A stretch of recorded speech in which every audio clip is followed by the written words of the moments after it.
नमस्कार दोस्तों, डॉक्टर अंकित पाटीदार। और आज हम बात करते हैं फूड पॉइजनिंग के बारे में। तो क्या है कि हमारे कंट्री में फूड पॉइजनिंग के केसेस काफ़ी ज़्यादा बढ़ रहे हैं। तो उसमें क्या है कि कुछ भी मिलावट हो सकती है या फिर बासी खाना होता है, उसकी वजह से भी फूड पॉइजनिंग होने के चांसेस बन जाती है। उसमें क्या है कि हर 10 में से 3 जनों को फूड पॉइजनिंग का शिकार हो रहे हैं।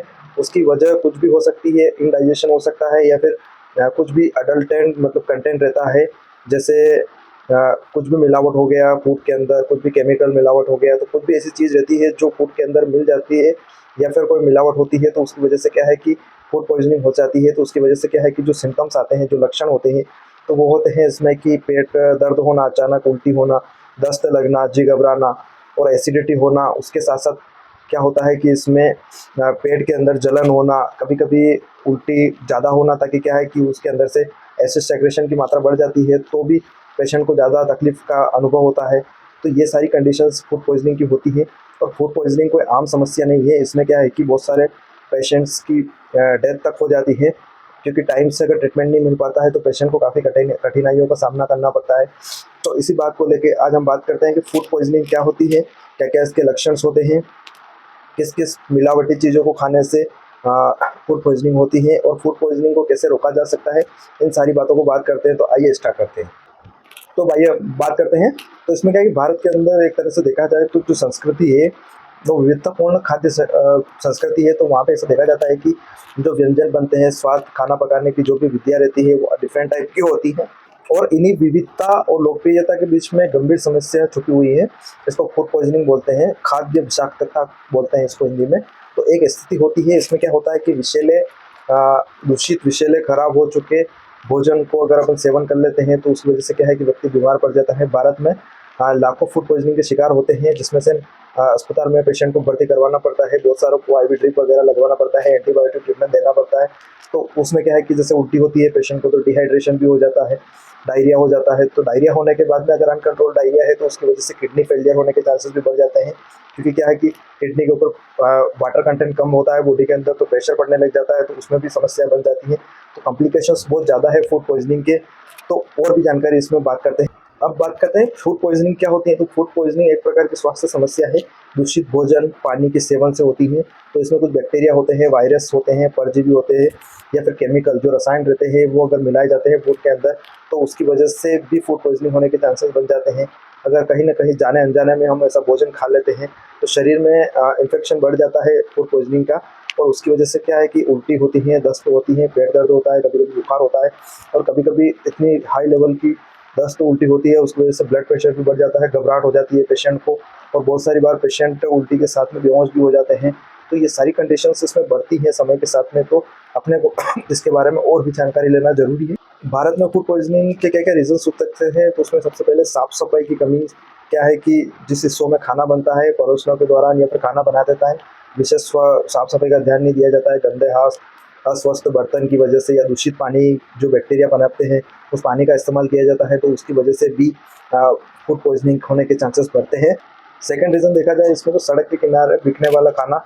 सबसे स्ट्रीट फूड भारत का संस्कृति का हिस्सा है। बाकी क्या है कि अक्सर खुले में जो भोजन रहता है, धुएं के बीच में या फिर धूल के बीच में रहता है, मक्खियों के बीच में खाना पकाया और परोसा जाता है, तो जिसमें क्या है बैक्टीरिया और विषाणु जो वायरस वगैरह पनपते हैं, तो उसकी वजह से भी फूड पॉइजनिंग होने के चांसेस ज़्यादा बढ़ जाते हैं।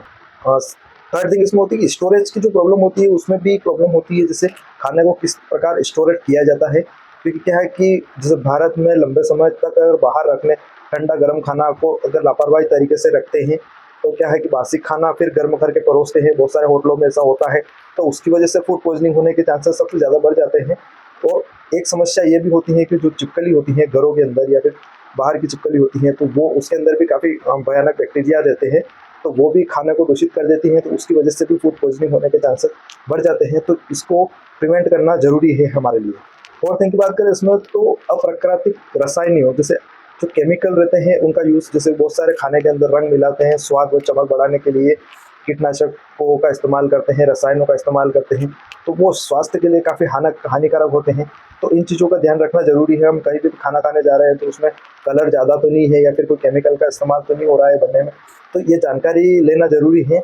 और किचन को भी देखना ज़रूरी है कि किस तरह से खाना बन रहा है, क्योंकि क्या कि हम बहुत सारी बार बाहर खाना खाने जाते हैं तो हम चेक नहीं कर पाते हैं और खाना खा लेते हैं, तो ये हमारा फ़र्ज़ बनता है कि हम जाके पहले चेक करें कि किस कंडीशंस में खाना बन रहा है, क्या प्रोसीजर है इसका, वहाँ पे साफ़-सफ़ाई हो रही है कि नहीं हो रही है, जो खाना बनाने वर्कर्स हैं वो किस टाइप के ड्रेस में सेंस में है, हाथ धो रहे हैं कि नहीं धो रहे। तो ये सारी कंडीशंस का ध्यान रखना हमारे लिए बहुत ज़रूरी है। एक और बात करें तो दूषित जल की वजह से भी प्रॉब्लम होती है, क्योंकि क्या है कि कई ग्रामीण और शहरी इलाकों में पेयजल की कमी रहती है। तो उसमें ऐसा होता है कि दूषित पानी न केवल समय बल्कि खाना बनाने में भी प्रॉब्लम क्रिएट करता है। उसमें अगर बैक्टीरिया पनपते हैं तो उसकी वजह से क्या है कि खाना अगर हम खाते हैं तो उसमें बीमारी फैल जाती है, तो वो कंडीशंस भी फूड पॉइजनिंग होने के चांसेस पानी की वजह से भी हो सकती हैं, तो इसका भी ध्यान रखना ज़रूरी है। लक्षणों की बात करें इसमें तो क्या-क्या सिम्पटम्स हो सकते हैं। सबसे पहले क्या है कि जी घबराना स्टार्ट होता है, फिर उल्टी होती है, फिर डायरिया होता है। तो डायरिया में कंडीशन होती है कि कभी-कभी खून के साथ भी दस्त लगना स्टार्ट हो जाती है, पेट में मरोड़ लगती है, ऐंठन लगती है, तेज़ बुखार आता है, कमज़ोरी आती है, थकावट लगती है, सिर दर्द होता है, डिहाइड्रेशन भी हो जाता है। तो ये लक्षण क्या रहते हैं कि फूड पॉइज़निंग के कुछ घंटों या फिर 1-2 दिन के बाद दिखाई दे सकते हैं। तो ये लक्षण दिखाई दे तुरंत मेडिकल हेल्प लेने की कोशिश करें। अपने नज़दीकी चिकित्सा जो डॉक्टर रहते हैं उनसे संपर्क करें, इस टाइप के लक्षण दिखाई देते हैं। तो क्या है कि जैसे इसमें एंटीबायोटिक थेरेपी रहती है या फिर डिहाइड्रेशन के लिए आईवी ड्रिप लगाकर आपके सिम्पटम्स को कंट्रोल किया जाता है।